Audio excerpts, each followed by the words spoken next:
l'Open de Crossminton de Gujan-Mestras tient ses champions. Les 23 et 24 juin, le tennis club s'était mis aux couleurs du Crossminton, un mélange détonnant de badminton, de squash et de tennis. Des rencontres accrochées, rythmées et spectaculaires, durant lesquelles les meilleurs joueurs de France se sont affrontés pour le compte du championnat national. Le crossminton, c'est un sport de raquette à base de volants. C'est un dérivé du badminton. On a des volants qu'on appelle des speeders qui sont moins freinés par le vent. On a deux terrains de 5,50 m de côté, 5,50 m sur 5,50 m, qui sont séparés de 12,80 m. Le but étant de mettre et on n'a pas de filet, le but étant de mettre le volant dans le terrain adverse.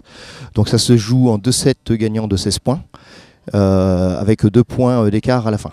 On a beaucoup de joueurs qui viennent du badminton, c'est un petit peu les mêmes gestes au niveau poignet, ça se ressemble. On a des raquettes qui ressemblent à des raquettes de squash, c'est le même tamis qu'une raquette de squash, mais un manche plus court. Donc on va dire que c'est un mix entre le squash, le tennis et le badminton. C'est un sport qui est assez cardio, mais qui est ouvert à tout le monde. Donc on a des gens qui jouent en compétition ou qui jouent uniquement en loisir. Donc aujourd'hui c'est une compétition nationale ouverte à tous les joueurs de France. Donc on avait des Rennais, des Nantais, des joueurs de Paris, de la région parisienne, plusieurs, de Bergerac et nos voisins de Biganos. Donc c'est une compétition qui donne des points pour le classement national, donc avec des catégories féminines, vétérans, plus de 40, et catégorie M.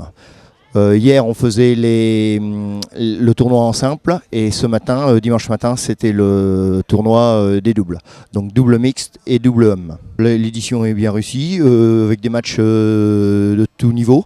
Des gens qui ont démarré la compétition aujourd'hui et qui ont fait même des bons résultats, puisqu'on a Julien Moineau, dont c'était sa première compétition et qui a gagné la finale en double avec William Muret. Donc on est assez content. Des beaux matchs, on peut voir les finales hommes ou les finales double homme ou double mix aujourd'hui là, qui ont été très disputées, donc des niveaux quand même assez relevés. Donc certaines des personnes qui étaient là préparent les championnats d'Europe en Norvège dans un mois.